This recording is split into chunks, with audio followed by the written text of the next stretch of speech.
Welcome back, everybody, to another episode of Command Center. Where we like to bring our favorite commander, maybe even yours, front and center. And you know we can't do that unless you play those three adventurous letters, EDH. What does it stand for today, Hado Ken? Y'all should know what it stands for by now. I'm still mad that we got to keep telling y'all the same thing over and over, but it stands for elusively and deceptively hidden. That's right. A new set came called March of. Wait, what are we doing now? It's March of the Ents.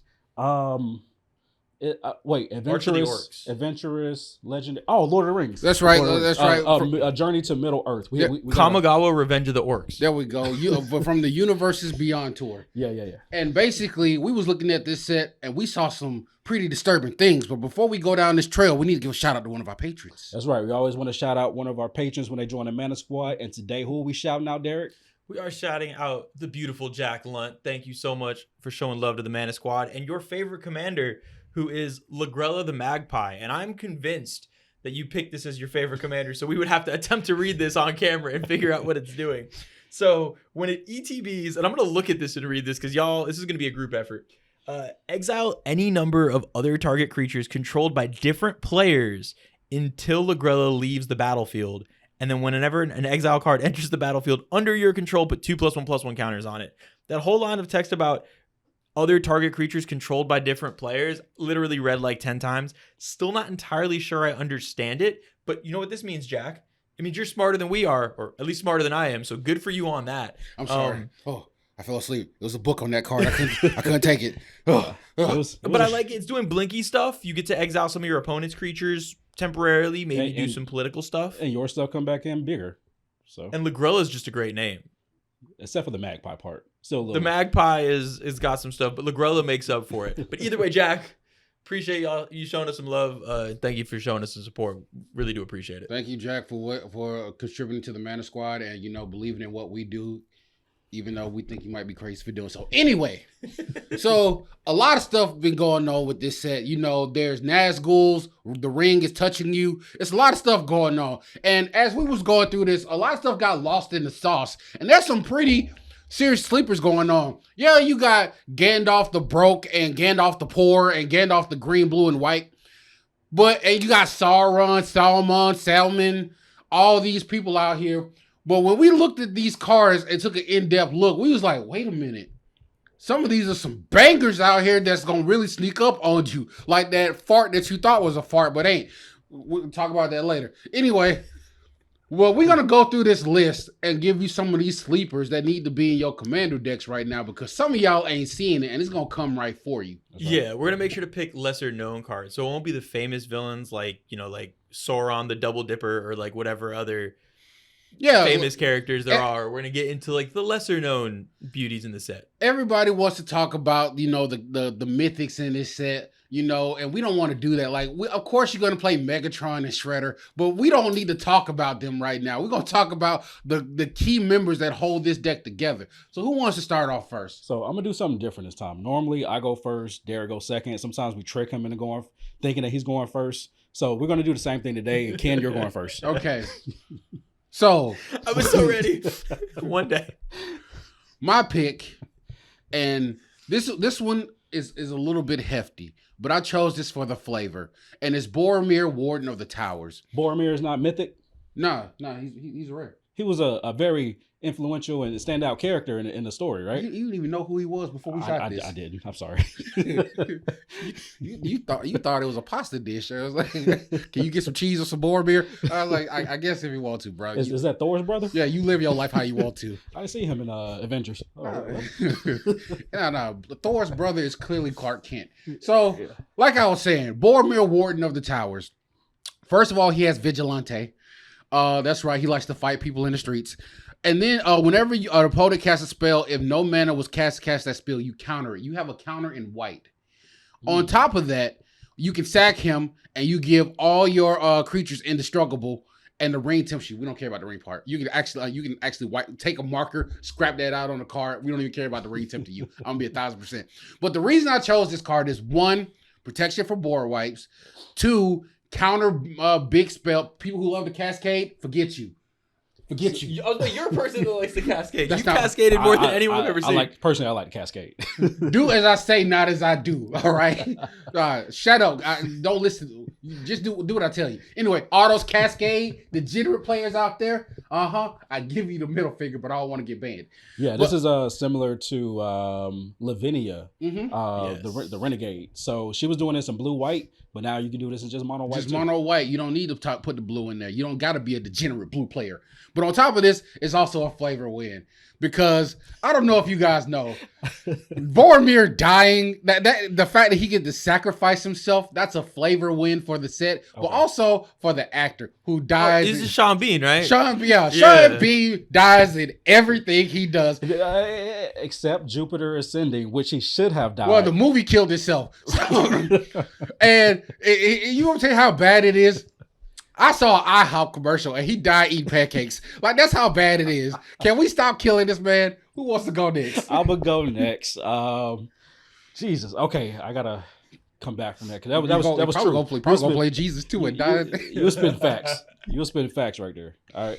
So, first card I want to talk about, this is crazy. It's a little bit of a book, but let's go through it. This is a Intish Restoration for 2 in the green. It's an instant. Sacrifice the land. Sacrifice the land. Search your library for up to 2 basic lands, then put them onto the battlefield tapped. So far, this sounds like crop rotation or sort of like that. Harrow. Yeah, Harrow. It's like coming into play tapped Harrow, basically. However, a better crop rotation, explosive diarrhea. However, if you control a creature of power 4 or greater, instead search your library for up to 3 basic lands and then put them onto the battlefield tapped. This is a 3/3 instant. Ooh. Go get some land cards. Because there's a Roiling, I think Roiling Rebirth was the other one that was in Zendikar that was coming to play tapped. Harrow comes into play untapped. That third land that's spicy. Yeah. I mean, technically 3 for 2, but you know. But in a land deck, this is amazing because if you got something Titania out, you get a creature for sacking the land, and not only that, you get 3 ETB triggers off of this. Synergy, baby. And there's a tree person on it, which is just a plus. Come in tapped. It don't matter. It says it doesn't matter because it's an instant. That is true. You can just do it on the instant. On somebody else's turn. Yeah. Crazy. Bonkers. Derek, you're up. All right, go ahead, Derek. Go ahead and let us down. What you got? So my first pick is actually a card I'll probably never play. But for the people out there that do things like this, you'll like it. It is called Ring Sight. I see why you'll never play it as Dimir. Wait, no, you play Dimir. I play Dimir all the time. I love Dimir, but it's the effect that I don't typically do. But it's called Ring Sight. It's 1 blue and a black. For a sorcery, it says the ring tempts you. Like Ken said, we haven't really figured out what that means exactly yet. I think it's like a poltergeist or like something. 3 years from now, we're going to understand this mechanic and it'll stick in our head. Probably not. It's like a dungeon. We don't care. Yeah, it's there for flavor. The ring tempts you. That's awesome. I'm now tempted. Search your library for a card that shares a color with a legendary creature you control. Reveal it and put it into your hand, and then shuffle. We're playing Commander, so basically every non-artifact, non-land card in your deck shares a color with your Commander. So if you have your Commander out, this is just a 3-mana tutor.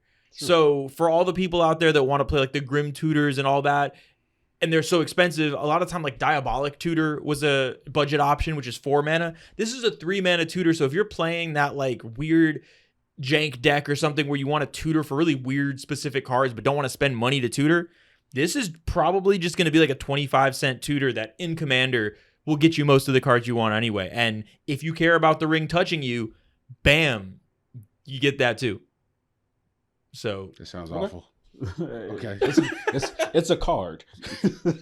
Ken, that was so underwhelming. Normally Ken says this, but Ken, go ahead and save the day. Okay, that's why I'm here. I'm here to save y'all from yourselves. It's not that I don't believe in you. It's just that you let me down every time. Ken, go ahead. 100% of the time, all the time. Okay, coming to the stage, and I got to speak to you, blue people, because y'all some degenerates. And I was like, you know what? Blue people need more. Is more stuff being blue. So coming to the stage is Gandalf, Friend of the Shire, also known as Gandalf Journey to Burning Man. So this Gandalf is that dude at the festival with no shoes and always smells like ranch dressing. Well, we don't know why. And for some reason, it's always next to a porta potty. Okay, I'm talking to you, John. Anyway, Gandalf has flash. And you may cast sorcery spells as though they have flash. Then it says somebody ring tempting you, blah, blah, blah. I don't even care about the second part, but you get to draw a card if you do that. Yeah. But forget that. Giving sorcery flash is so broken because some of the best cards are your. Think about your ultimatums. Think about your river rebukes. Think about all the soul crushing cards out there that can just decimate a battlefield, and you can do it at Flash. And he out there sitting there twirling and spinning beads and stuff. All this is going on. This is disgusting. This is downright gross. This is wiping your butt and the hand poked through the paper nasty. I hope you don't know that firsthand. No, I heard stories. The thing I love most about this card, though, is it itself has Flash. So there's a lot of like Vidalcan Ori type effects in Magic, but other than the one on the land Alchemist Refuge, most of the time you can't do it instant speed, and that's like telegraph. This can just be like you hold up a bunch of mana, nobody sees anything coming, and you're just Rivers rebuking someone to the face. I like that a lot. It's more disgusting that he has Flash because ain't nothing more creepy than an old dude with a giant beard and mustard stains In a robe, just running up on you. I mean, I don't know if you've been to Atlanta downtown, but that happens pretty commonly. Yo, Dragon Con, it gets a little weird. It gets real weird. Are you in costume or you just being you? I can't tell right now. I'm scared. All right. Shouts out to Dragon Con. Shouts out to Dragon Con. All right, so next one I want to talk about. I've seen this effect a number of times, but I don't mind seeing this every now and then because this can help you out in a pinch. But the name of the card is Now for Wrath, Now for Ruin. Is this a real card?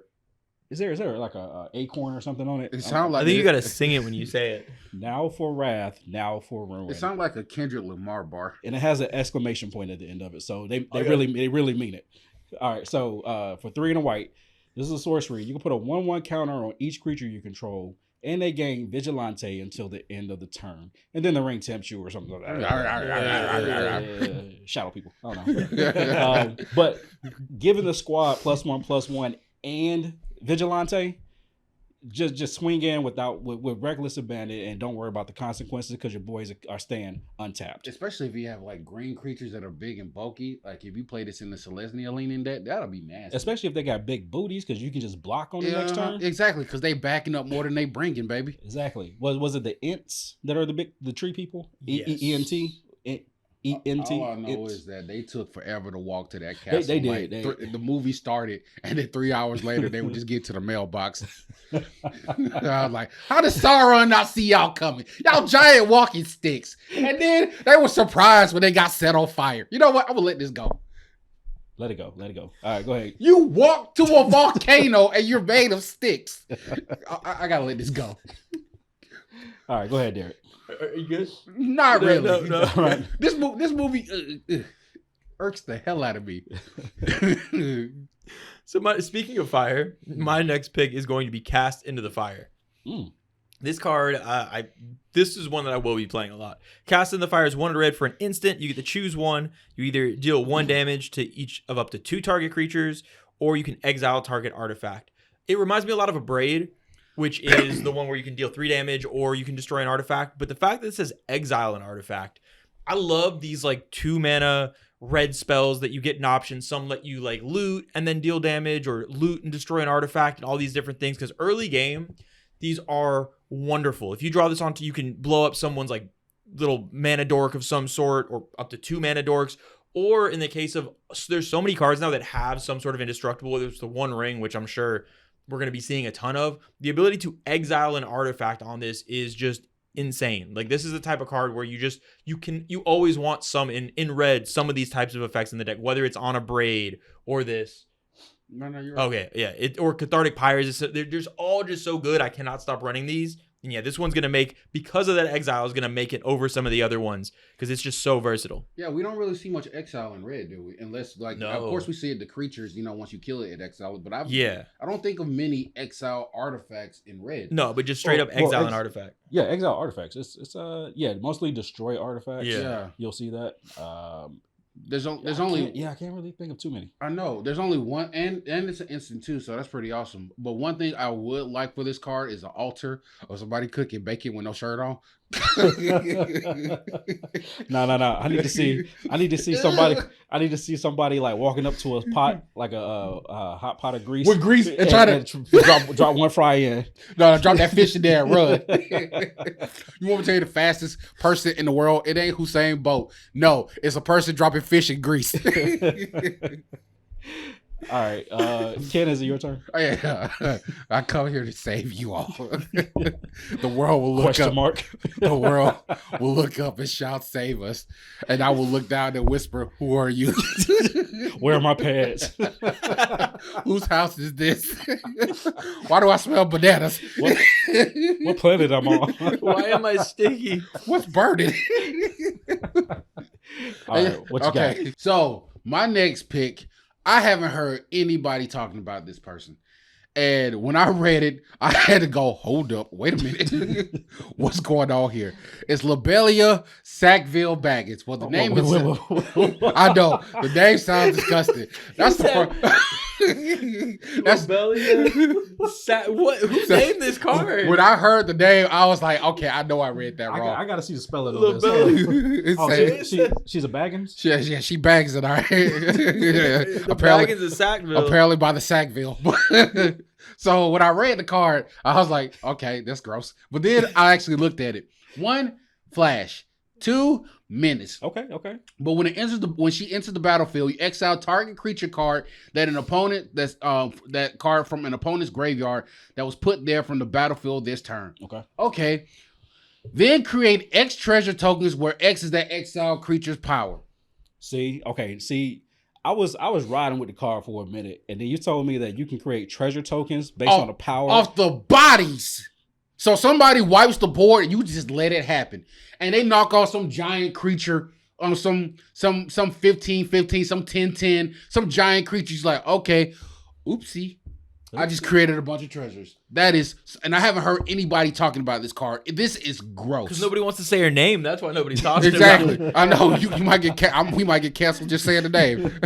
Bellum Sackville Baggins is just the... You just curse at me? Yeah, exactly. I was at work and I said this card. I got called into HR. So, I got a write-up on me, but it's okay. All right. So this is out of the ordinary for me. I'm going to talk about a land card. So this is the Great Hall of the Citadel. Which Citadel? I don't know. I watched the movie, but I don't really remember. It's the one that looks like a butter knife. It looks like a butter knife. I guess I'm gonna watch the movies again to figure out what you're talking about. That's gonna take 12 days to do that. All right, Great Hall of the Citadel. It's a regular land card. You can it doesn't come to play tap, but you can tap it for a colorless mana. Okay, cool. You can pay 1, tap it, and add 2 mana in any combination of colors. Spend this mana only to cast legendary spells.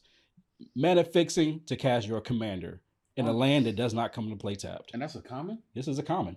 This is that's black, right? Yeah. This is common. That is a common. Yep. Jesus. Somebody was sniffing the glue. Somebody didn't wake up. I didn't realize. So when I definitely first saw that, I was thinking it was like a 1-for-1 filter. No. So no. You pay 1 and 2. You don't lose mana. You pay 1 and 2 and then get an extra one. I actually opened it in my pre-release, and that actually helped my color fixing. Yeah. So it can tap for a colorless, or it can help you cast legendary spells, aka your commander, by fixing those colors as well. It gives you an extra. I thought at first when I saw this, I thought it said 2 colors of the same color. No, this says any combination of colors. I feel like this is like the greatest land ever for Brea. Yeah, because a deck that plays all artifacts, you only care about colorless most of the time, and then it color fixes for 4 different pips. That's really good. Yeah. Surprise.